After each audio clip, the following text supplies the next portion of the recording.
예, 안녕하십니까. 예, 오늘은 교재 2권 이제 첫 시작할 차례인데요. 이제 근세 사회의 시작입니다. 예, 저번 시간까지 우리가 중세 사회의 고려의 문화까지 했고요.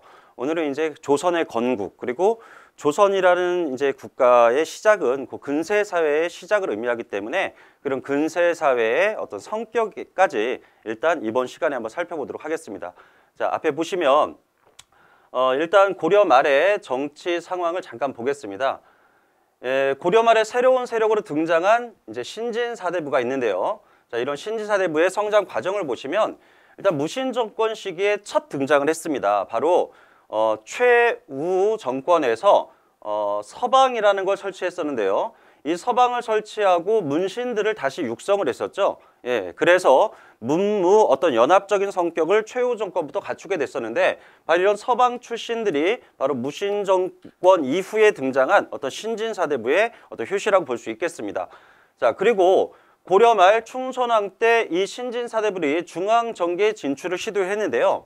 특히 충선왕 때 설치된 이 사림원이라는 것 기억하시죠? 자, 이 사림원은 충선왕 때 인사행정권을 담당했던 정방 그리고 왕명의 출납 기능을 담당했던 어떤 승지방, 예, 그리고 어떤 이 궁궐의 어떤 도서나 어떤 교서 담당을 했던 이 한림원이 있었는데 이것들을 통합해서 만들었던 게 바로 사림원이었죠. 이 사림원에서 바로 이 신진사대부들이 주로 근무했기 때문에 충선왕 때 신진사대부가 중앙정계에 첫 진출했다 이렇게 볼 수 있겠습니다. 자, 그리고 공민왕 때 이들이 하나의 정치 세력으로서 크게 성장을 하게 되는데요. 공민왕이 반원 자주 개혁 정치를 할 때, 예, 국내에서는 권문세족을 누르고 왕권 강화를 시도했었죠. 그때 공민왕의 왕권 강화에 어떤 기여했던 뒷받침했던 세력이 바로 신지사대부입니다. 당연히 이런 신지사대부는 권문세족과 대립관계, 어떤 적대적 관계를 유지할 수밖에 없었겠죠. 특히 공민왕 때는 교육제도와 함께 과거제도가 정비가 됐는데요. 예를 들면 교육제도 같은 경우는 이 공민왕 때 이 고려의 국립교육기관이었던 국자감이 성균관으로 개칭되면서 성균관에서 담당했었던, 그러니까 국자감에서 담당했던 기술학부가 이제 폐지가 됐습니다. 그러니까 오로지 국자감에서 성균관으로 개칭되면서 공민왕 때부터는 오로지 국립교육기관인 성균관에서는 유학만 가르치게 됐겠죠. 따라서 성리학자들이 대부분이었던 이 신진사대부들은 당연히 공민왕 때 이 교육제도의 정비와 함께 크게 하나의 세력으로 성장하는 기반을 갖출 수가 있었겠습니다. 또한 과거제도도 정비하게 됐는데요. 고려의 문과 같은 경우는 예, 제술과와 명경과가 있어요. 그렇죠? 근데 제술과를 훨씬 중시했었죠. 사장학, 한문학적 어떤 소양을 테스트하는 이 제술과를 더 중시했었는데 공민왕 때 들어서는 이 경학을 중시하는 과정에서 이 명경과가 일시적으로 좀 강조가 됐습니다. 그래서 살펴보시면 최후 정권 때 이 신진사대부가 처음 등장을 했고요.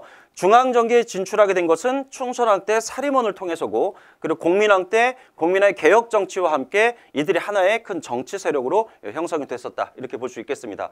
또한 신진사대부들의 어떤 성격을 보시면은요. 신진사대부는 기본적으로 성리학자입니다. 예, 성리학자고요.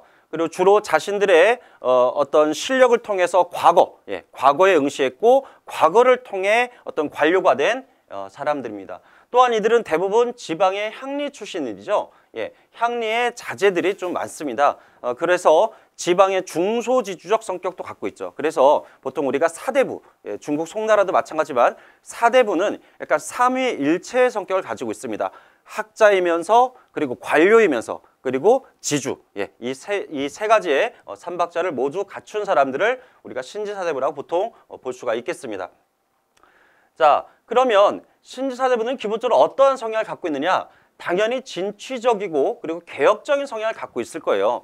이들은 고려 말에 정치 세력화되면서 당시 고위관직을 독점하고 있었던, 그러니까 도평의사사와 정방을 통해서 고위관직을 독점하고 있었던 이런 권문세족과 대립하게 되었고 그들에 의해서 발생한 어떤 여러 가지 사회 모순, 예, 이러한 사회 모순에 대해서 대단히 개혁적인 어떤 성향을 갖고 있었죠.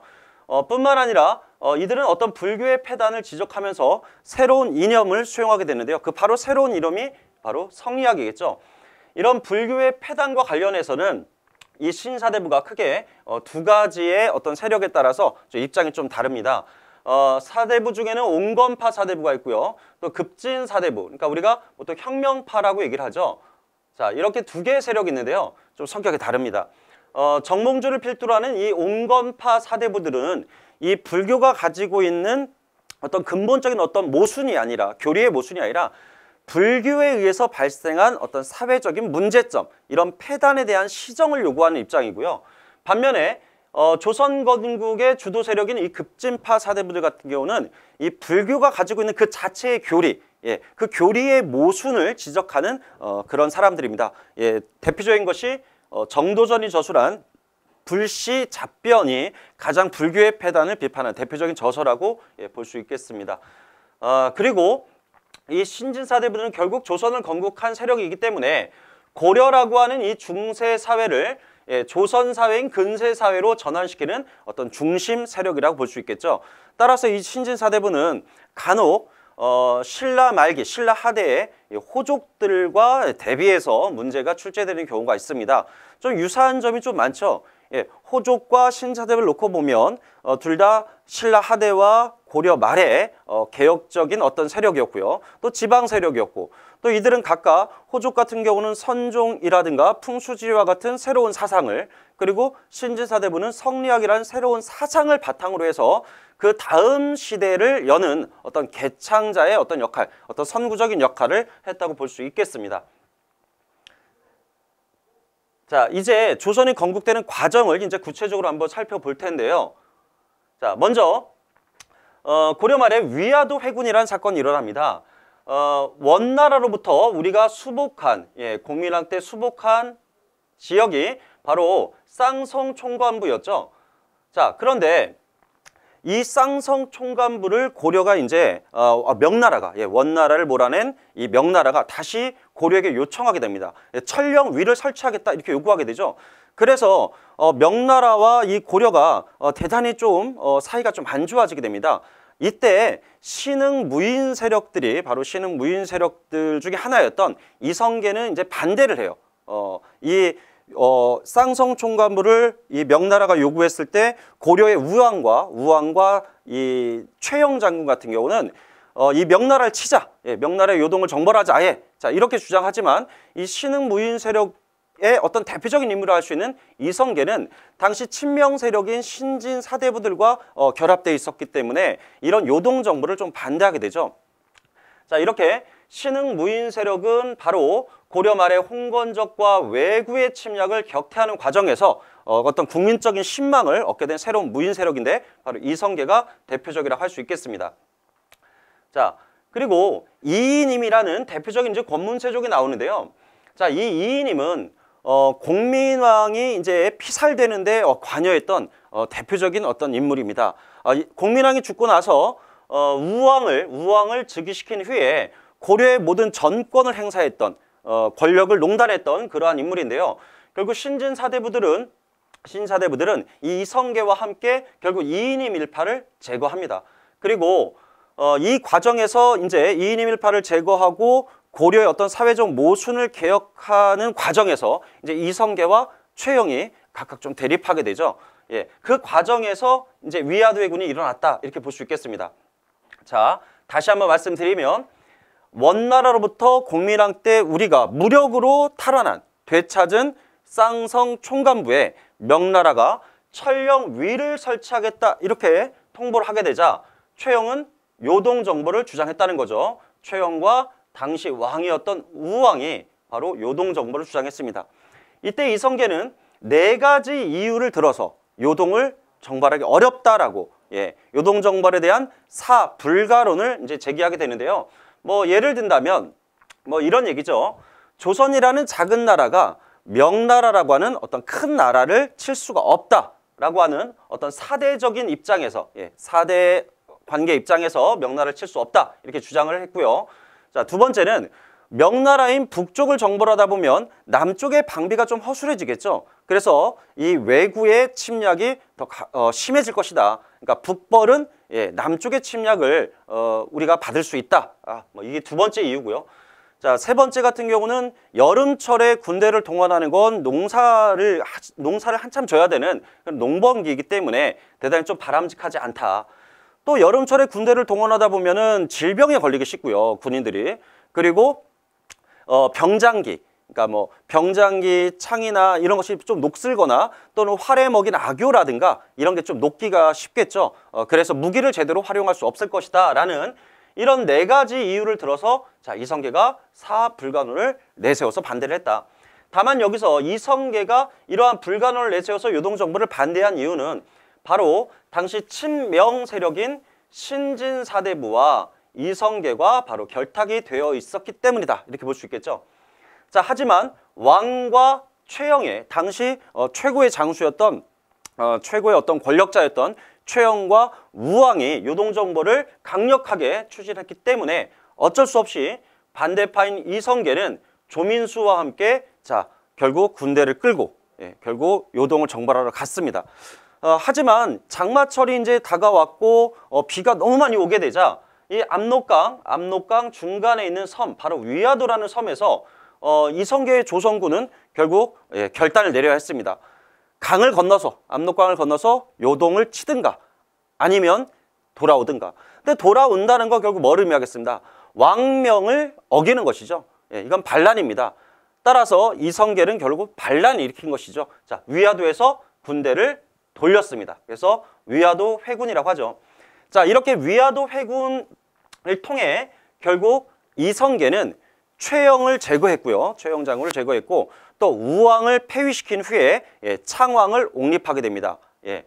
한마디로 이 위화도 회군이라는 것은 이성계와 신진사대부들이 이성계와 그 일파들이 바로 정치적, 군사적 실권을 장악하게 되는 결정적 사건이라고 볼 수 있겠죠.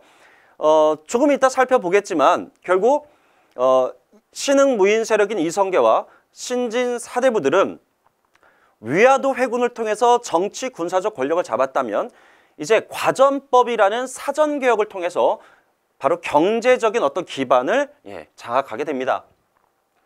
자, 그리고 여기 보시면 이제 패가 입진이라는 말이 있는데요. 가짜를 패하고 진짜를 세운다 이런 얘기입니다.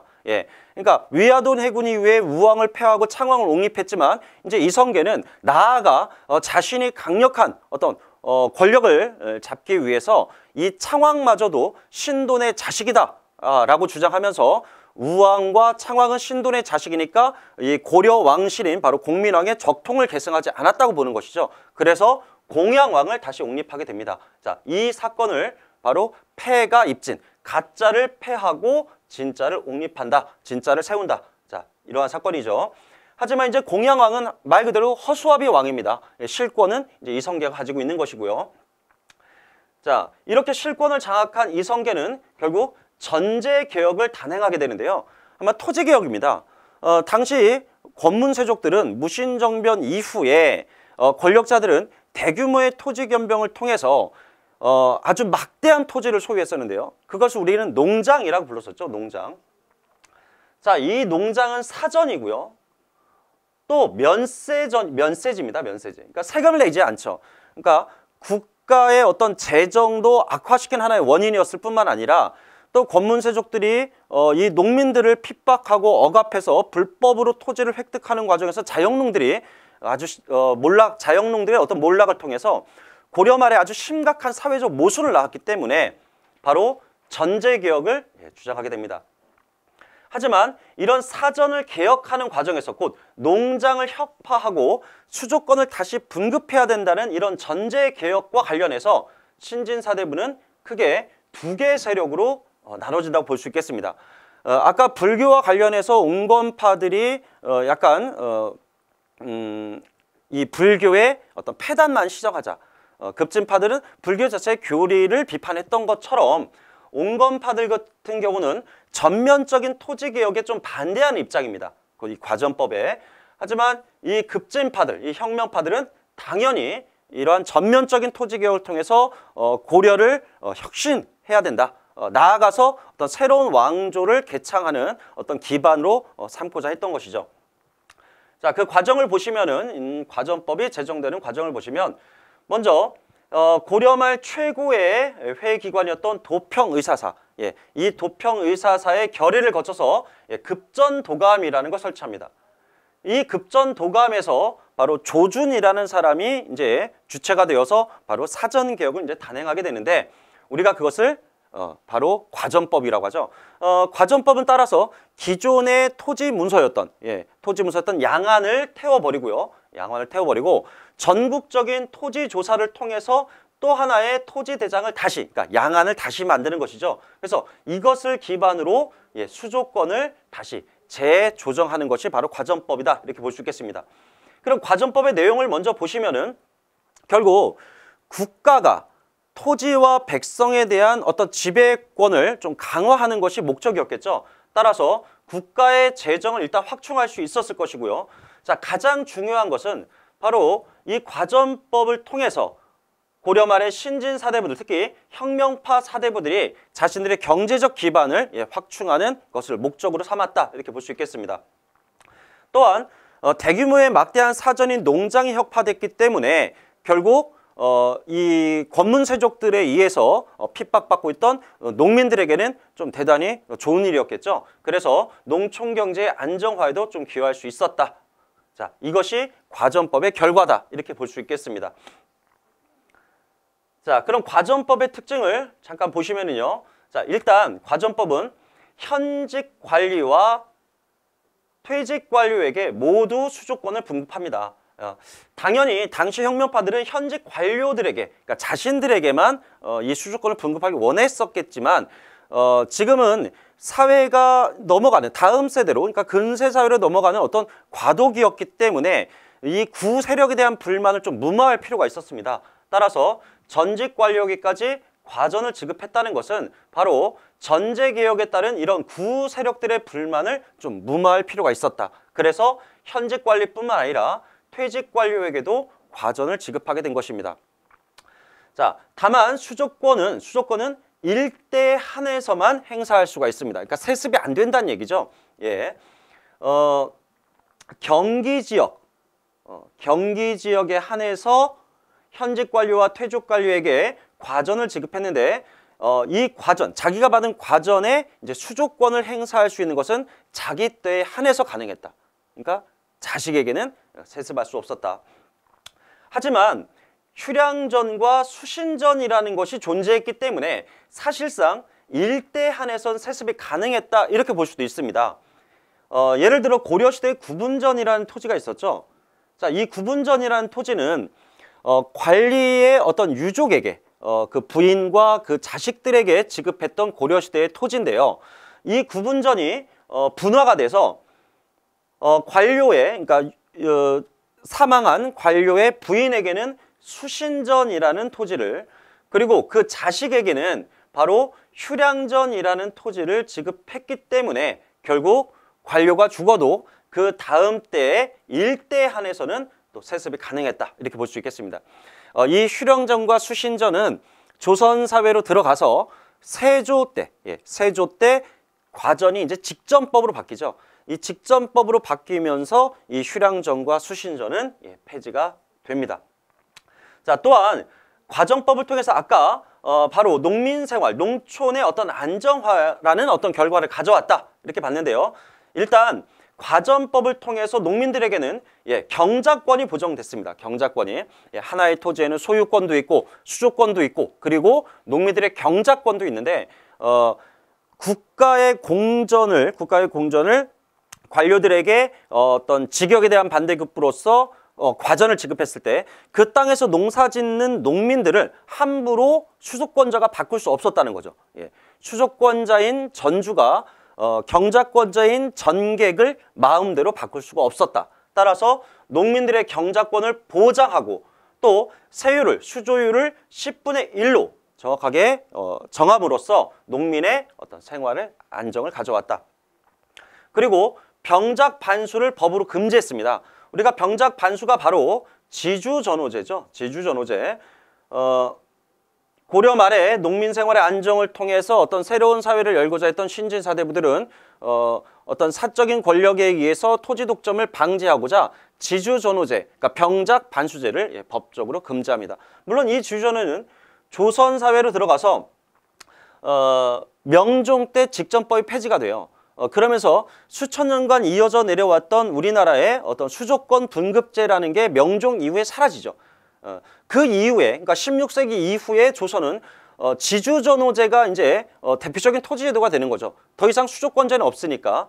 하지만 조선 초에, 고려 말에 제작된 이 과전법은 조선 초까지 이런 지주전호제를 법적으로 금지하게 됩니다.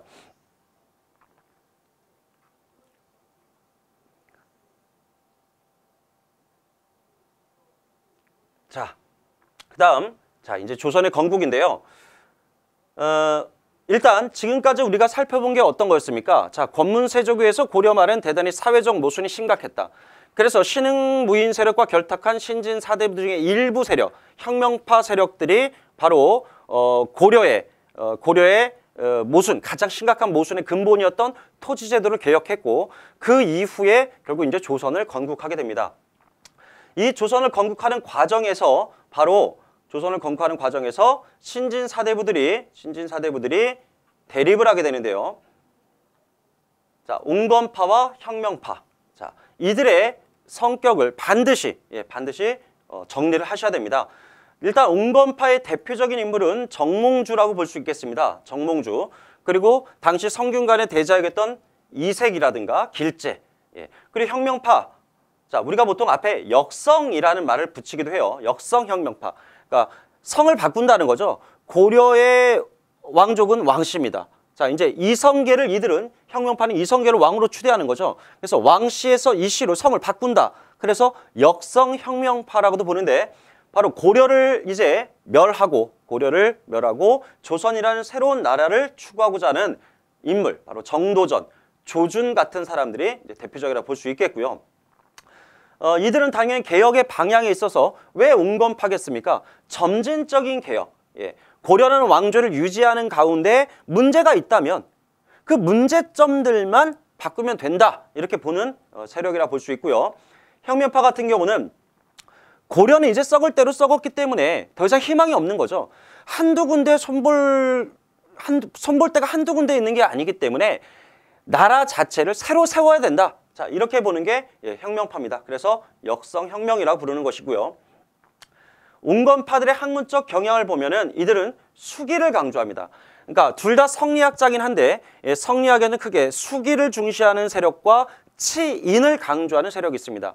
그러니까 성리학이라는 것을 자신의 심성을 도야하는, 자신의 인격을 도야하는 어떤 학문으로 보느냐, 아니면 이 성리학적인 어떤 그 철학을, 이념을 국가를 통치하는 데 활용하느냐라고 봤을 때 웅건파들은 자신을 닦는, 자신의 인격을 도야하는 수기를 강조한 반면 혁명파들은 통치의 이념인, 바로 성리학을 통치의 이념으로 삼아서 치인을 강조했던 것이죠.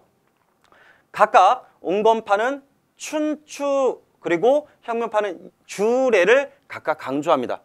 유교 경전 중에 춘추는 공자에 의해서 쓰여진 책이죠. 춘추의 핵심은 바로 대의 명분입니다. 따라서 이 고려 말의 웅건파 사대부들은 두 명의 임금을 섬기지 않겠다. 고려라는 왕조에 대해서 충이라고 하는 성리학적 유교적 덕목을 여전히 중시하겠다. 나는 나라에 충성하겠다라고 하는 어떤 대의 명분을 대단히 중시하겠다는 거죠. 반면에 이 혁명파들은 이 주례라고 하는 주례, 주나라의 예법이죠. 중국의 중국 왕조의 하은주 이렇게 시작할 때 그 주나라입니다. 이 주나라를 중국에서는 가장 이상적인 어떤 국가로 보는데요.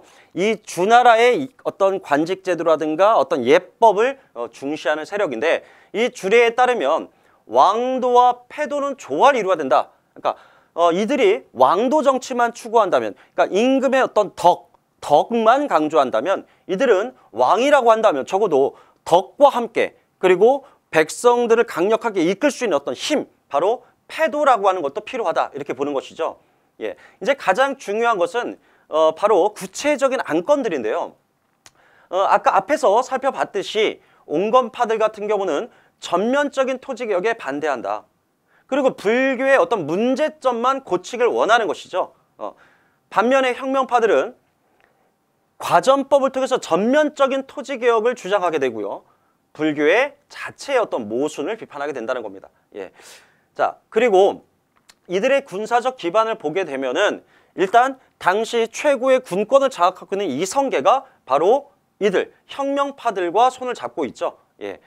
그리고 이들은 나중에 누구에게 이러한 경향이, 이러한 성향이 누구에게 계승이 되냐면 온건파들 같은 경우는 조선 16세기 이후에 권력을 잡는 사림, 예, 지방 세력이었던 바로 사림들 있죠. 이 사림들이 바로 이 온건파 사대부의 신진 사대부의 어떤 뿌리를 두고 있다 이렇게 볼 수 있겠습니다. 반면에 혁명파들은 조선의 건국 세력이니까 조선 건국 초기인 훈구 세력들에게 그 성향이 계승된다고 볼 수 있겠죠. 자, 조선 건국 과정, 이거는 이제 사건 위주니까 그냥 다시 한번 살펴보는 겁니다. 지금까지 했던 거 다시 정리한다 이렇게 생각하시면 되겠죠. 먼저 위화도 회군이 단행됐습니다. 그렇죠? 예, 그래서 이성계와 혁명파 사대부들이 정치, 군사적 기반을 확보했고요. 또한 과전법이라는 전제 개혁을 통해서 이제 경제적 기반까지 마련이 되었습니다. 자, 결국 1392년에 이성계는 왕으로 즉위하게 됐고요. 1년 뒤인 1393년에 이제 고려라는 국호를 조선으로 바꾸게 되죠. 아마 조선이 새롭게 건국이 된 겁니다. 예, 1392년에 이성계가 즉위를 했고 1년 뒤인 1393년에 조선으로 국호가 제정이 됐다. 그럼 왜 하필이면 조선이었을까 하는 것이죠. 나라 이름이. 우리가 과거에 고조선이라는 국가가 있죠. 하지만 이 고조선의 원래 이름은 조선입니다. 예, 이성계가 세운 이 조선과 구분 짓기 위해서 우리가 옛고자를 써서 고조선 이렇게 부르는 것 뿐이죠. 예. 그럼 왜 조선이라고 했느냐? 당연히 조선을, 고조선을 계승한다는 의미겠죠. 먼저 조선은 단군조선, 기자조선, 위만조선이 있는데 이성계와 이 혁명파 사대부들이 조선이라는 국호를 쓰게 된 이유는 첫째, 단군조선을 계승한다. 그러니까 정통성이죠. 우리 민족의 뿌리인 바로 단군을 계승한다라고 하는 어떤 자부심, 이게 첫째고요. 두 번째는 이 기자조선, 당시 사대부들은 중국 문화를 이제 중화라고 해서 세상의 어떤 중심이 되는 가장 어떤 바람직한 어떤 문화로 보죠.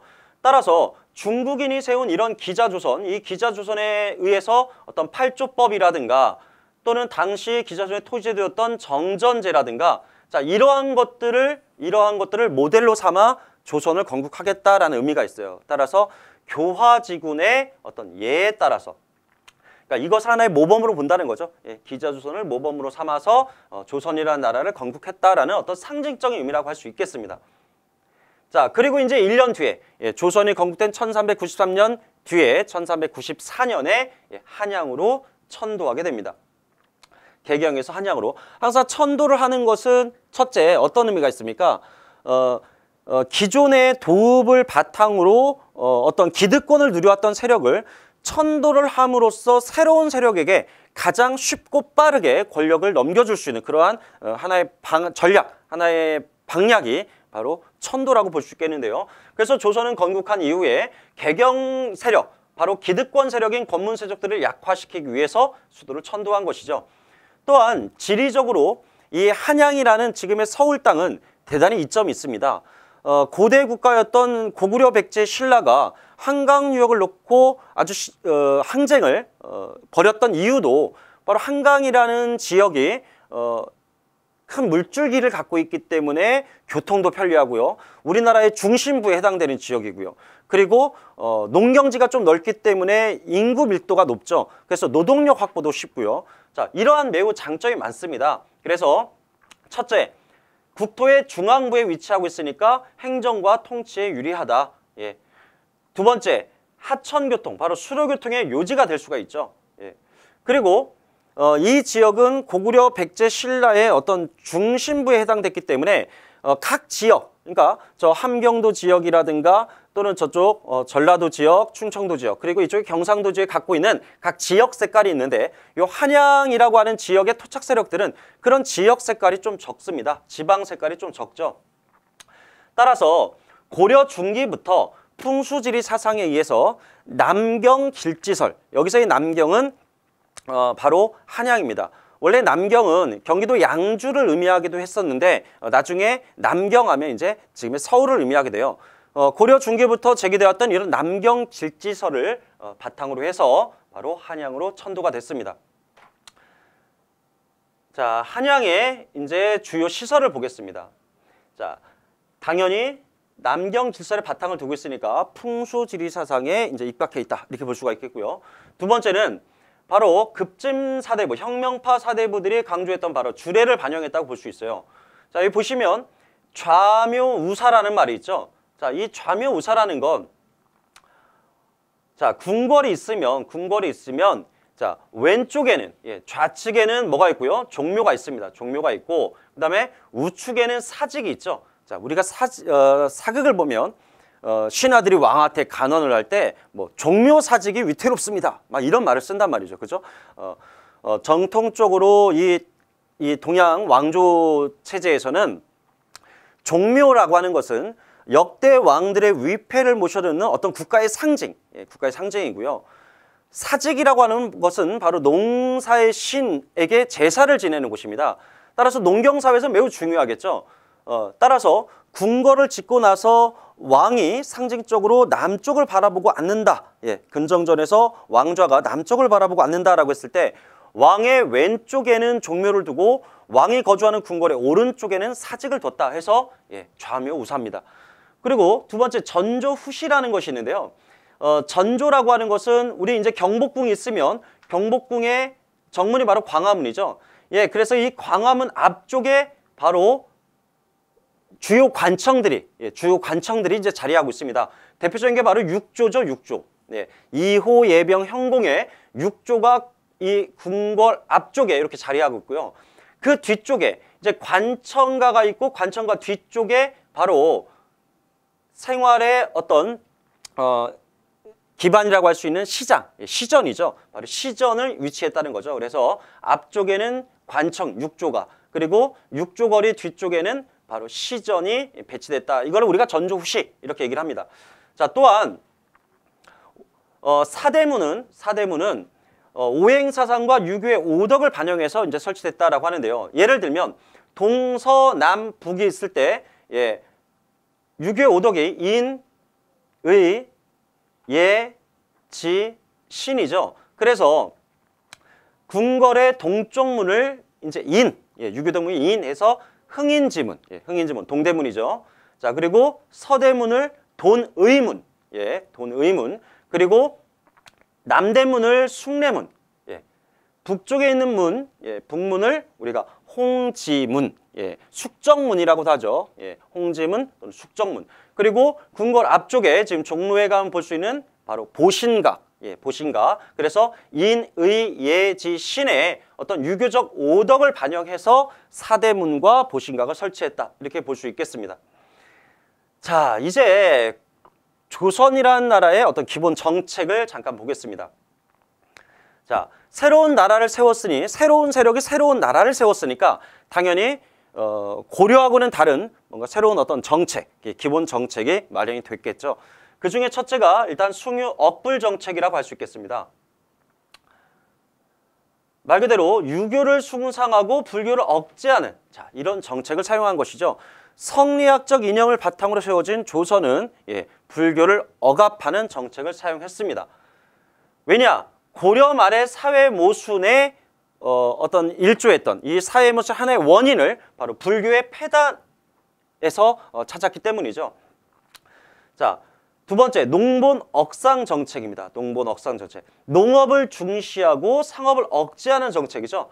자, 이것은 고려 사회에서도 마찬가지로 있었던 중농주의, 중농주의와 좀 유사하다고 볼 수 있겠습니다. 왜냐하면 농업이라고 하는 것은 바로 국가 재정의 어떤 근간인 바로 농민들과 관련이 있죠. 상업이 발달하게 되는 사회는 사람들의 이동이 대단히 활발하고요. 사회가 좀 통제가 잘 안 될 수 있습니다.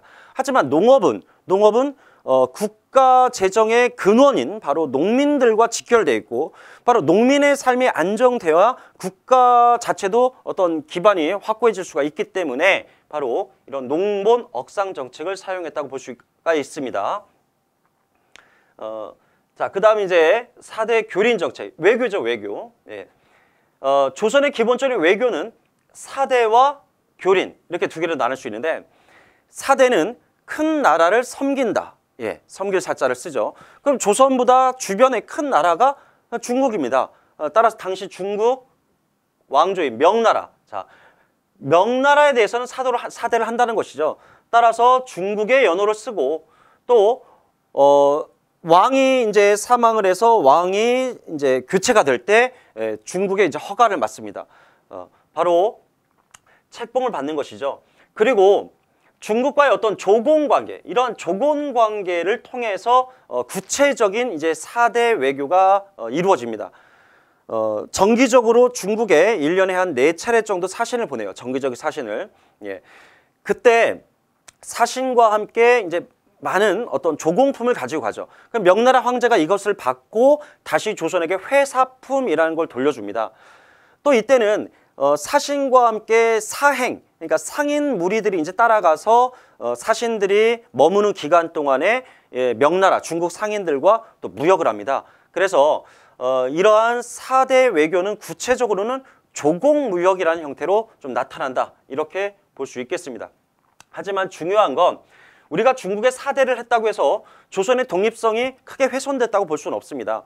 이건 현실적으로 봤을 때 큰 나라와 적대적, 대립적 관계가 아니라 자신보다 강력한 어떤 국가와에게 4대를 한다는 것은 국가의 어떤 외교적인 전략에 따르면 어떤 평화를 유지할 수 있는 어떻게 보면은 최선의 방법이죠. 따라서 독립성을 바탕으로 이루어진 어떤 예속 관계라고 볼 수는 없다는 겁니다. 예. 자, 두 번째, 교린 외교라고 하는 것은 말 그대로 린자가 이제 이웃이라는 뜻이잖아요. 이웃 린자니까. 그래서 이웃과 사귄다. 그러면 명나라를 제외하고 조선의 이웃이라고 할 수 있는 세력을 보면 북쪽의 여진족과 바로 일본이죠. 일본. 그래서 여진과 일본에 대한 외교를 우리가 교린 외교라고 하게 되고요. 이 교린 외교는 크게 이제 그 구체적으로 보면은 두 가지의 어떤 전략으로 나타납니다. 회유책과 강경책이죠. 그러니까 여진족에 대해서도 어떤 귀순을 장려한다거나 또는 그들에게 무역을 허용해 준다거나 하는 어떤 회유책이 있는 반면에 세종대왕 때의 사군육진이라든가 세종 때의 어떤 경진북정처럼 토벌하는 정책, 바로 강경책도 있고요. 또 일본에게도 마찬가지죠. 일본에게도 회유책으로는 삼포를 개항해서 무역을 허용해 주지만 때로는 뭐 세종대왕 때 이종무가 스시마를 정벌했다거나 뭐 하는 이러한 정책들은 또 하나의 또 강경책으로 볼 수가 있겠죠. 그래서 교린 정책은 두 가지로 나눠지게 되는데요. 이것은 나중에 조선의 대외 관계를 설명할 때 다시 한번 하도록 하겠습니다. 자, 이제 이번 시간에 이제 마지막 소단원인데요. 그렇다면 이렇게 성립된 조선이라는 나라, 바로 근세라는 사회는 어떠한 성격을 가지고 있을까? 먼저 정치적으로 보면 왕권 중심의 양반 관료 체제가 이제 확립됐습니다. 고려라는 사회는 문벌 귀족 사회였죠. 문벌 귀족 사회. 양반 사회라고 부를 수가 없었습니다. 귀족 사회는 개인의 어떤 능력보다 어떤 가문을 좀 더 중시 여기죠. 음서라든가 공음전이라든가 이걸 통해서 좀 약간 폐쇄적인 사회라는 걸 우리가 알 수 있었어요. 다만 이것은 상대적 개념이라고 얘기를 했었죠. 신라인 고대 사회보다 고려라는 사회는 과거제를 시행하면서 좀 더 개방적 사회가 됐지만 조선이라는 사회에 비교했을 때는 이 귀족 사회가 양반 사회보다는 좀 폐쇄적이다 이렇게 볼 수 있겠습니다. 특히 양반 관료 체제가 성립되는 것은 바로 과거제에 문과 함께 묵과가 설치되면서죠. 그래서 과거에 합격한 문반과 무반을 합쳐서 바로 양반 관료 체제가 확립됐다 이렇게 볼 수가 있겠고요. 그 실질적 의미는 개인의 능력을 좀 더 중시하는 사회가 됐다 이렇게 볼 수 있겠습니다. 두 번째는 중앙집권체제가 완성됐다 이렇게 얘기를 하는데요. 고려라는 사회는 성종 때부터 시작해서 그 현종 때, 현종 때 지방 제도가 완성이 됐죠. 다만 고려라는 나라는 지방관을 모든 곳에 파견할 수가 없었기 때문에 지방관이 파견되지 않았던 속군과 속현이 존재했었죠. 이곳의 실질적 책임자는 바로 향리였습니다. 향리. 그런데 이제 조선이라는 사회는 도 밑에 부, 목, 군, 현이 설치되고요. 또 말단 행정구역으로서 면과 리라는 것도 생겨나면서 완벽한 중앙집권 체제를 이루게 됐다. 곧 모든 지역의 지방관을 파견됐다. 자, 두 번째, 왕권과 신권의 조화를 이룬 어떤 모범적인 유교 사회다 이렇게 평가할 수 있겠는데요. 자, 왕권과 신권의 조화, 조선 사회에서의 왕권과 신권의 조화를 보여주는 대표적인 사례를 몇 가지 소개하면은요. 첫째, 바로 의정부의 존재입니다. 의정부. 자, 이것은 우리 민족 국가가 대부분 왕조에서 가지고 있었던 바로 귀족들의 합의 기구가 있었죠. 뭐 제과베이, 정삼, 화배, 정당성, 도병마사처럼 조선도 영의정, 좌의정, 우의정의 이 3정승이 의정부를 통해서 국가의 중대사를 심의 의결하는 어떤 제도, 바로 그런 관청으로서 의정부가 존재했기 때문에 이런 의정부 합의제 또는 의정부 서사제라는 것이 바로 왕권과 신권의 조화를 보여주고요. 두 번째는 바로 언론기관이 대단히 중시됐다는 겁니다. 대표적인 게 이제 3사죠. 사헌부, 사관원, 홍문관 이런 3사의 언론 기능이 있는데 특히 사헌부와 사관원에서 행사했던 이 서경권, 바로 관리 임명에 관한 동의권인데요. 이것 또한 왕권과 신권의 어떤 조화라고 볼 수가 있고요.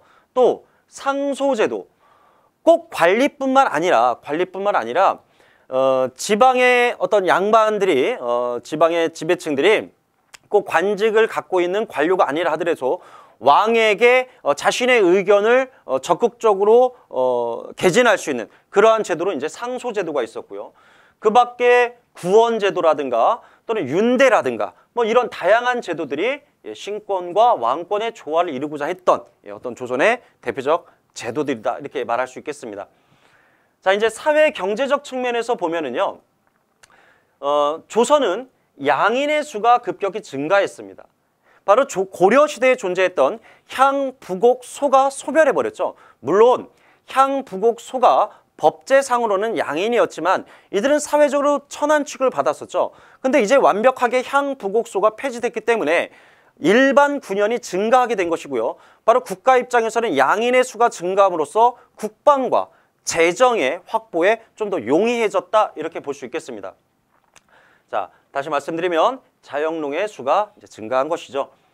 자, 그리고 과거 제도가 이제 강조되면서 고려 사회보다도 훨씬 더 중시되면서 바로 능력을 보다 중시하는 사회가 됐습니다. 물론 조선도 고려와 마찬가지로 문음이란 제도가 있어요. 고려의 음서와 같은 제도인데요.